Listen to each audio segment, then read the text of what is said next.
हमारे channel learning काप student में आपका स्वागत है। आज की सबसे बड़ा सवाल सोशल मीडिया का है, वहाँ के लोगों का भी है और भारत के लोगों का है कि अगर यूक्रेन ने रूस पे इतना बड़ा अटैक कर रहा था तो वहाँ पर एयर स्ट्राइक हुआ तो यहाँ का एयर डिफेंस क्या कर रहा था, वहाँ की खुफिया एजेंसी क्या कर रही थी, ये इतना बड़ा डिस्ट्रॉय कैसे हुआ। तो वहाँ के रूस के जो राष्ट्रपति है पुतिन, क्या उनका कोई दिमाग नहीं लगा पाया, वहाँ की खुफिया एजेंसी कुछ नहीं कर पाई। सबसे बड़ा सवाल चर्चा में यही है। लेकिन सबसे बड़ी बात ये है कि जो वहाँ पर हमला हुआ ये एयर स्ट्राइक के द्वारा एयर बेस पे नहीं हुआ, बल्कि एक ट्रक के माध्यम से एक ड्रोन के द्वारा वहाँ पर एयर बेस पर अटैक हुआ, जिससे पाँच एयर बेस और 41 जेट फाइटर का डिस्ट्रॉय हो गया था।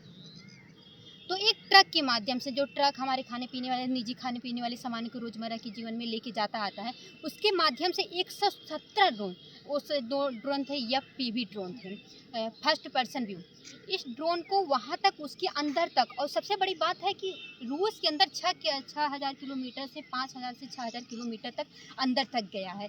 तो हाफ फ्रंट जो हम लोगों को नहीं दिख रहा, फ्रंट व्यू पे दिख रहा है कि यूक्रेन ने रूस पर अटैक किया, लेकिन हमारा उसका जो हाफ फ्रंट यह है कि वहाँ पर लोगों ने उसका साथ दिया है। तभी तो इतनी बड़ी गद्दारी हो गई।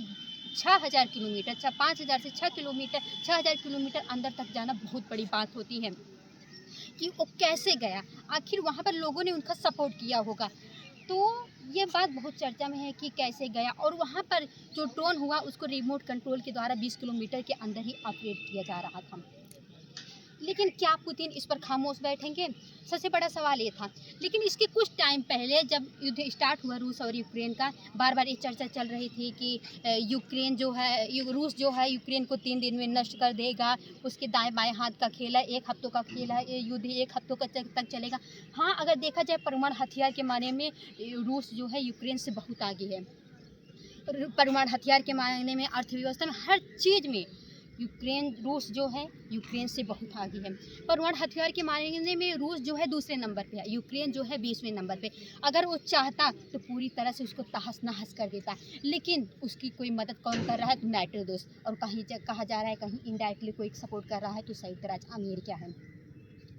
तो सबसे बड़ी बात ये है कि जब इसके पहले रूस अटैक करता था यूक्रेन पे, तो सारे देश इंटरनेशनल लेवल पर एक हो जाते थे, उसको राजनीति से अलग थलग कर दिए जाते थे, उस पर आर्थिक संकट खड़ा कर दिए जाते थे रूस पे कि अब छोटे देश पर अटैक कर रहे हैं, उसको परेशान कर रहे हैं। एक गलत बात है, उसको ऐसे दिखाया जा रहा था जैसे लग रहा था कोई बहुत बड़ा आदमी किसी गरीब को परेशान कर रहा है। लेकिन जब यूक्रेन ऐसा रूस के साथ किया तो सोशल मीडिया, पश्चिमी देश की सोशल मीडिया ऐसे दिखा रही है जैसे लग रहा है कि यूक्रेन ने मानो पूरी तरह डिस्ट्रॉय कर दिया है, रूस को पूरी तरह हरा ही दिया है। लेकिन शायद जेलेंस्की भूल चुकी है, उन्होंने आँख से खेला है।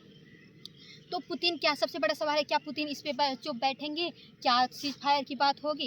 इसके कुछ टाइम पहले ट्रंप ऐसे दिखा रहे थे कि हम सीज फायर करवा देंगे। हाँ, सीज फायर हो सकता था, लेकिन अब शायद सीज फायर की संभावना पूरी तरह खत्म हो चुकी है। और न्यूक्लियर बम अटैक के लिए पहले होता था कि 0% पॉसिबिलिटी है, लेकिन अब ऐसा लग रहा है कि नहीं होगा। और पुतिन अगर कसम खा ली है उनको डिस्ट्रॉय करने, नष्ट करने के लिए, शायद उनको कोई रोक नहीं है। और ये स्टार्ट हो गया है, कल 7 जून से पुतिन ने उस पर अटैक करना स्टार्ट कर दिया है और अटैक स्टार्ट हो चुका है। अब शायद जेलेंस्की की खैर नहीं, वो गुहार लगा रहे हैं मदद करने के लिए। ठीक, हमारे साथ बने रहिए, आगे क्या होता है देखने के लिए धन्यवाद।